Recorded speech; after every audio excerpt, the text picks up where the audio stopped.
আর এই মুহূর্তে যে খবর দিকে নজর রাখবো, আজ সুপ্রিম কোর্টে ফের এসএসসি মামলার শুনানি রয়েছে। এসএসসির 26,000 চাকরি বাতিল মামলার শুনানি হবে আজ সুপ্রিম কোর্টে। গত বৃহস্পতিবার এই মামলার শুনানি হওয়ার কথা ছিল, যদিও সেই দিন শুনানি পর্ব হয়নি। তবে আজকে ফের শুনানি রয়েছে এসএসসি মামলার 26,000 চাকরি বাতিল মামলার শুনানি রয়েছে সুপ্রিম কোর্টে, এবং সেক্ষেত্রে সুপ্রিম কোর্ট ঠিক কি নির্দেশ দেয় সেদিকেই অবশ্যই নজর রয়েছে। এসএসসির 26,000 চাকরি বাতিল মামলার শুনানি আজ বৃহস্পতিবার। রাজ্য স্কুল সার্ভিস কমিশনের 26,000 চাকরি বাতিল মামলার শুনানি সুপ্রিম কোর্টে শীর্ষ আদালতের প্রধান বিচারপতি সঞ্জীব খান্না এবং বিচারপতি সঞ্জয় কুমারের ডিভিশন বেঞ্চে এই মামলার শুনানি হবে। এবং তালিকার প্রথমেতেই রয়েছে এই মামলা। গত বৃহস্পতিবারই মামলার শুনানি হওয়ার কথা ছিল, সেদিন যদিও শুনানি হয়নি। আজ ফের সেই মামলার শুনানি রয়েছে দেশের শীর্ষ আদালতে। পীযূষ কান্তি নাগ আমাদের সঙ্গে টেলিফোনে রয়েছেন প্রতিনিধি, আরো বিস্তারিত জানবো এই নিয়ে। পীযূষ, আজ ফের এসএসসি মামলার শুনানি হতে চলেছে সুপ্রিম কোর্টে, কি জানা যাচ্ছে? দেখো, আজকে সুপ্রিম কোর্টে প্রধান বিচারপতি সঞ্জীব খান্নার বেঞ্চে যে এসএসসি মামলার শুনানি রয়েছে, সেই শুনানিতে দুটো বিষয়ের ওপর সিদ্ধান্তের সম্ভাবনা রয়েছে। এক, কলকাতা হাইকোর্ট যে পরীক্ষা বাতিলের নির্দেশ দিয়েছিল, সেই পরীক্ষা বাতিল হবে কি হবে না তার উপরে সিদ্ধান্ত নেবে সুপ্রিম কোর্ট। দুই, যে সমস্ত পরীক্ষার্থীর চাকরি বাতিল হয়েছিল, সেই পরীক্ষার্থীদের মধ্যে যারা বিনা রেকমেন্ডেশনে চাকরি পেয়েছিল, তাদের ভবিষ্যৎ কিন্তু নির্ভর করবে এই মামলার রায়ের উপরে।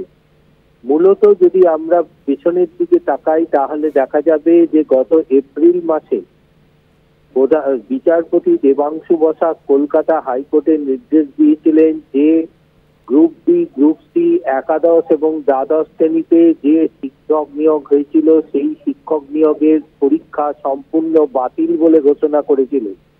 ফলে 26,000 চাকরিরত প্রার্থীদের সম্পূর্ণ চাকরি বাতিলের সম্ভাবনা দেখা দেয়। এর মধ্যে যে সমস্ত পরীক্ষার্থী বিনা রেকমেন্ডেশনে চাকরি পেয়েছেন, অর্থাৎ ম্যানিপুলেশন করে চাকরি পেয়েছেন, তাদের চিহ্নিত করে তাদের ওপরে নির্দেশ ছিল যে তারা যেদিন থেকে চাকরি করছে সেদিন থেকে তাদের 12% হারে সুদে ওই বেতনের অর্থ ফেরত দিতে হবে।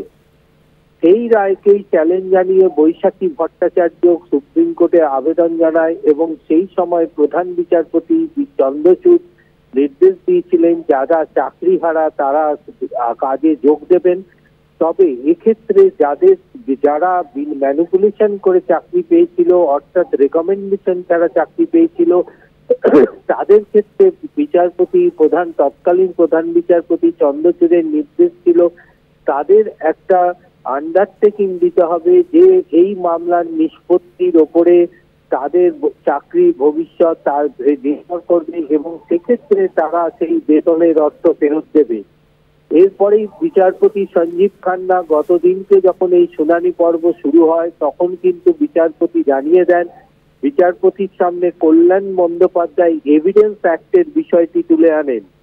যেহেতু গাজিয়াবাদ থেকে যে ওএমআর সিট উদ্ধার করা হয়েছে, সেই বিষয়টিকে এভিডেন্স অ্যাক্টের মধ্যে এনে তার সত্যতা যাচাই করার জন্য যখন বিচারপতি দৃষ্টি আকর্ষণ করেন, তখন প্রধান বিচারপতি জানিয়েছেন যে এই মুহূর্তে যেহেতু আইনের 65 নম্বর ধারা অর্থাৎ এভিডেন্স অ্যাক্টটি রিট কোর্ট অর্থাৎ কলকাতা হাইকোর্টের বিচার্যের বিষয়ের মধ্যে ছিল না, তাই সুপ্রিম কোর্ট এ বিষয়ে কোনো হস্তক্ষেপ করবে না। সুপ্রিম কোর্ট সাধারণত দুটি বিষয়ের উপরেই বিচার করবে।